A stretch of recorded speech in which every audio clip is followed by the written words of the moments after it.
Hello दोस्तों, आप सभी का मेरे YouTube channel UP cop GS point में स्वागत है। दोस्तों, हम लोग पढ़ रहे थे लुसेंट से मध्यकालीन भारत। मध्यकालीन भारत में हम लोग पढ़ रहे थे सल्तनत काल। सल्तनत काल में हम लोगों ने 3 वंश पढ़े थे, गुलाम, खिलजी और तुगलक वंश। आज हम चौथा वंश जो पढ़ेंगे, कौन सा है हमारा, है सैयद वंश। कौन सा है? सैयद वंश। तो इसके बारे में हम लोग पढ़ेंगे। तो लुसेंट में जितने फैक्ट हैं सिर्फ उन्हीं को उसमें से भी कम करके, ठीक, उसमें से भी कम करके जो इम्पोर्टेंट है उसको हम आपको बता रहे हैं। आइए शुरू करते हैं। सैयद वंश का संस्थापक कौन था? खिज्र खां था। कौन था? खिज्र खां था। इसने सुल्तान की उपाधि ना धारण करके इसने रैयत ए आला की उपाधि धारण की थी। आगे आते हैं।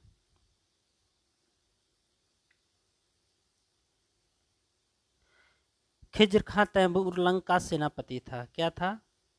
तैमूर लंग का सेनापति था। भारत से लौटते समय तैमूर लंग ने खिज्र खां को मुल्तान, लाहौर और दीपालपुर का शासक नियुक्त किया। क्या किया? कहाँ कहाँ का? खिज्र खां को मुल्तान, लाहौर एवं दीपालपुर का शासक नियुक्त किया। खिज्र खां नियमित रूप से तैमूर के पुत्र शाहरुख को कर भेजता था। खिज्र खां नियमित रूप से तैमूर के पुत्र शाहरुख को क्या भेजता था? कर भेजता था।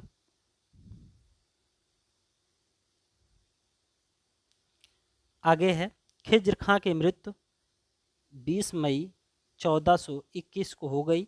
खिज्र खां के पुत्र मुबारक खां ने शाह की उपाधि धारण की थी। किसकी उपाधि धारण की थी? शाह की उपाधि धारण की थी। यमुना के किनारे मुबारकाबाद, ये प्रश्न आता है, मुबारकाबाद की स्थापना किसने की थी? तो मुबारक शाह ने किया था। ठीक। सैयद वंश का अंतिम सुल्तान या शासक कौन था? अलाउद्दीन आलम शाह था। अलाउद्दीन आलम शाह था। सैयद वंश का शासन करीब कितने वर्षों तक चला? 37 वर्षों तक चला। उसके बाद आता है लोदी वंश। ये हमारा 5वां है। ठीक। पहला कौन था? गुलाम वंश, दूसरा खिलजी वंश, तीसरा तुगलक, और अभी हमने जो पढ़ा है वो सैयद था। अब उसके बाद जो हम 5वां पढ़ रहे हैं वो क्या था? लोदी वंश। इसको जो हम लोग पढ़ेंगे कौन सा है? लोदी वंश। इसका शासनकाल कब से रहा? 1451 से 1526 ईस्वी तक। तो लोदी वंश का संस्थापक कौन था? बहलोल लोदी था। कौन था? बहलोल लोदी था। बहलोल लोदी था। वह 19 अप्रैल 1451 को बहलोल गाजी शाह गाजी की उपाधि से दिल्ली के सिंहासन पर बैठा। बहलोल शाह गाजी की उपाधि कौन पाया था? बहलोल लोदी पाया था। लोदी वंश का संस्थापक कौन था? बहलोल लोदी था। ये इंपॉर्टेंट फैक्ट है। दिल्ली का प्रथम अफगान दिल्ली का प्रथम अफगान राज्य की स्थापना का श्रेय बहलोल लोदी को जाता है। इंपॉर्टेंट है। बहलोल लोदी ने बहलोल सिक्के का प्रचलन किया।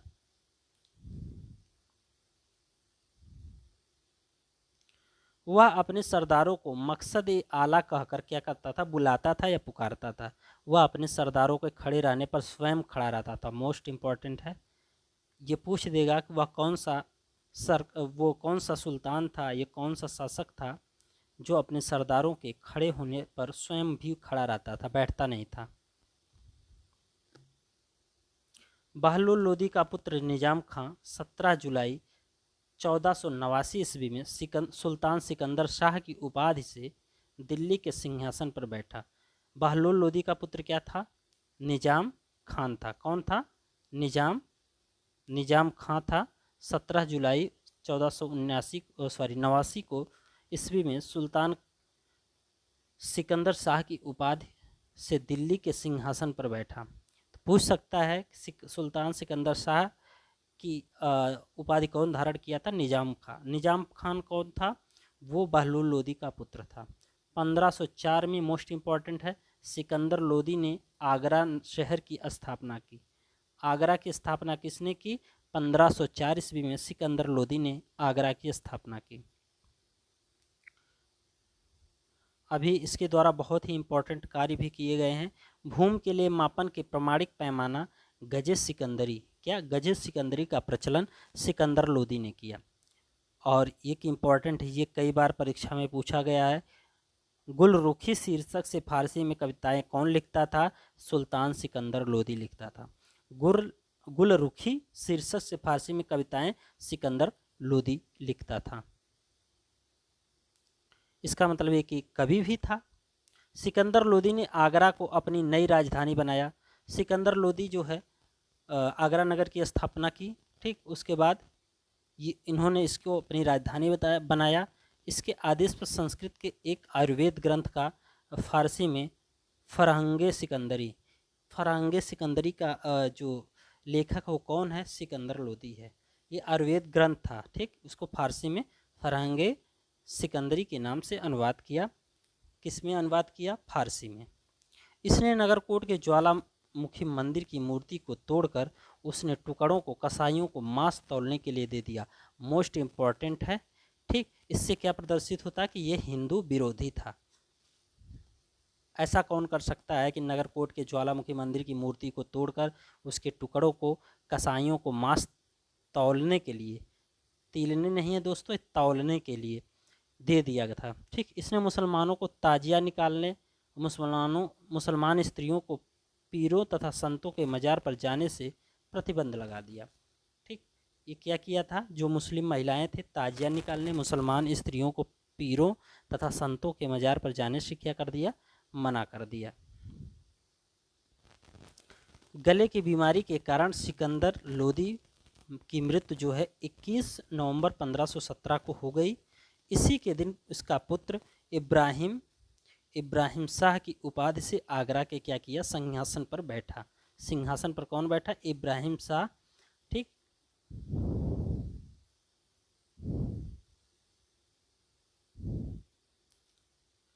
संभवतः दिल्ली के सुल्तानों में सिकंदर लोदी प्रथम सुल्तान था जो हिंदुओं के त्योहारों में होली में भाग लेता था। होली में क्या करता था? भाग लेता था।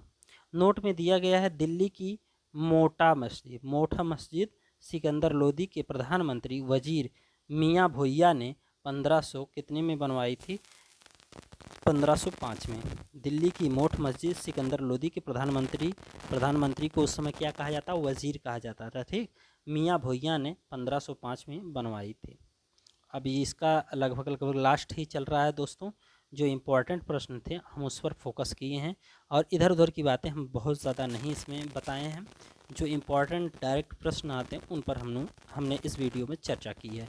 21 अप्रैल 1526 ईस्वी में पानीपत के प्रथम युद्ध में इब्राहिम लोदी बाबर से हार गया। इस युद्ध में वह मारा गया। कौन? इब्राहिम लोदी बाबर से हार गया और इस युद्ध में मारा गया। बाबर को भारत पर प्रथम आक्रमण करने के लिए पंजाब के शासक दौलत खां लोदी एवं इब्राहिम लोदी के चाचा आलम खां लोदी ने दिया था। तो दोस्तों ये रहा आपका सैयद और लोदी वंश। इसी के साथ सल्तनत काल के वंशों की कहानी समाप्त होती है। और अभी हम जो सल्तनत काल के इम्पोर्टेंट पॉइंट को पढ़ेंगे वो है हमारी कौन सी है?